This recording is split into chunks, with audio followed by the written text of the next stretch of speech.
आज हम बात करेंगे प्रोग्रेसिव मल्टीफोकल ल्यूकोइनकेफेलोपैथी के संदर्भ में। तो नाम से क्या पता चलता है हमें? प्रोग्रेसिव, तो ये डिजीज़ प्रोग्रेसिव है। और मल्टीफोकल मतलब सेंट्रल नर्वस सिस्टम में बहुत जगह पर ये डिजीज़ साइमल्टेनियसली प्रेजेंट हो रहती है। ल्यूकोइनकेफेलोपैथी कहने का अर्थ हो गया कि वाइट मैटर की प्रॉब्लम, वाइट मैटर की डिजीज़। तो वाइट मैटर में क्या रहती है? माइलिनेटेड न्यूरॉन सब रहती है, तो उसमें डीमाइलिनेशन हो जाती है। तो जब डीमाइलिनेशन हो सेंट्रल नर्वस सिस्टम में विभिन्न जगहों पर और वो प्रोग्रेसिव हो, तो हो गई प्रोग्रेसिव मल्टीफोकल ल्यूकोइनकेफेलोपैथी। तो अब ये बात सुनकर आपके दिमाग में आया होगा, तो ये तो विभिन्न जगहों पर सेंट्रल नर्वस सिस्टम में जब डीमाइलिनेशन हो तो इसका डिफरेंशियल मल्टीपल स्क्लेरोसिस भी होता है। मल्टीपल स्क्लेरोसिस में भी तो सेंट्रल नर्वस सिस्टम में विभिन्न जगहों पर डीमाइलिनेटिंग लीजन रहती है।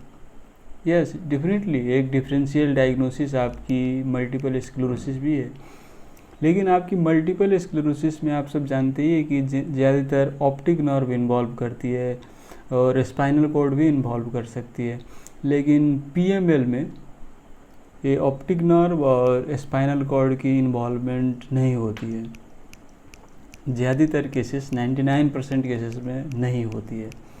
अगर ऑप्टिक नर्व इन्वॉल्वमेंट है और स्पाइनल कॉर्ड में इन्वॉल्वमेंट है तो आप अंदाज़ा लगा सकते हो कि ये मल्टीपल स्क्लेरोसिस है रादर देन प्रोग्रेसिव मल्टीफोकल ल्यूकोइनकेफेलोपैथी। तो मल्टीपल स्क्लेरोसिस तो ऑटो इम्यून डिजीज़ है, लेकिन प्रोग्रेसिव मल्टीपल ल्यूकोइनकेफेलोपैथी जो डिमाइलिनेटिंग डिजीज़ है, ये वायरस की इन्फेक्शन से होती है, जिसे हम जेसी वायरस कहते हैं।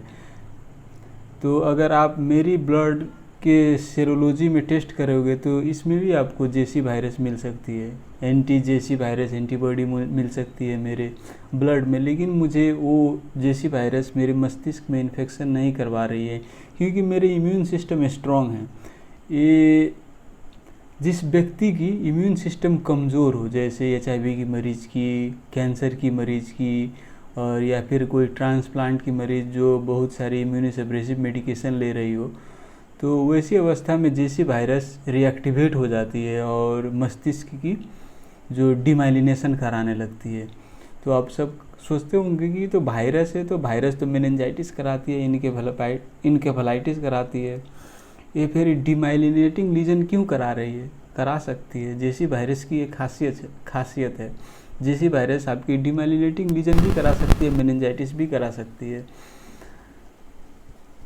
तो ये जो PML है, प्रोग्रेसिव मल्टीफोकल ल्यूकोइनकेफेलोपैथी, ये ज़्यादातर आपकी एड्स की मरीज में ज़्यादातर पाई जाती है, क्योंकि एड्स की मरीज में क्या होती है, उसकी इम्यून सिस्टम डाउन होती है। उसके बाद आपकी मैलिग्नेंसी की मरीज में, और या फिर कोई केमोथेरापी सब ले रहा हो, इम्यूनोसप्रेसेंट सब ले रहा हो, ये बात तो मैंने आपको पहले ही बोल दिया। तो इसका ट्रीटमेंट क्या है? जैसे मल्टीपल स्क्लेरोसिस में तो आप क्या करते हो, इम्यूनोसप्रेसेंट देते हो नहीं,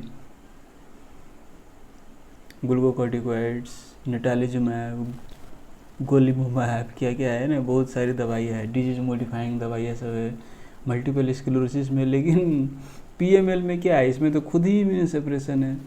इसमें आप इम्यून सप्रेशन करोगे तो उससे तो कुछ फ़ायदा नहीं होगा, क्योंकि ये तो पहले ही से इम्यून सप्रेस्ड है। इम्यून सप्रेस्ड मरीज में डिमाइलिनेटिंग लीजन हो रही है, तो इसमें आपको इम्यून को एक्टिवेट करना पड़ेगा। तो इम्यून कैसे एक्टिवेट होगा? अब HIV की मरीज है तो एंटी रेट्रोवायरल दवाइयाँ शुरू करनी पड़ेगी, ताकि CD4 काउंट सब एलिवेट हो जाए। देखिए कितना कंट्राडिक्टरी है। मल्टीपल स्क्लेरोसिस में आपकी इम्यून को सप्रेशन करनी पड़ती है, लेकिन PML की केस में आपको इम्यून को अप करनी पड़ती है।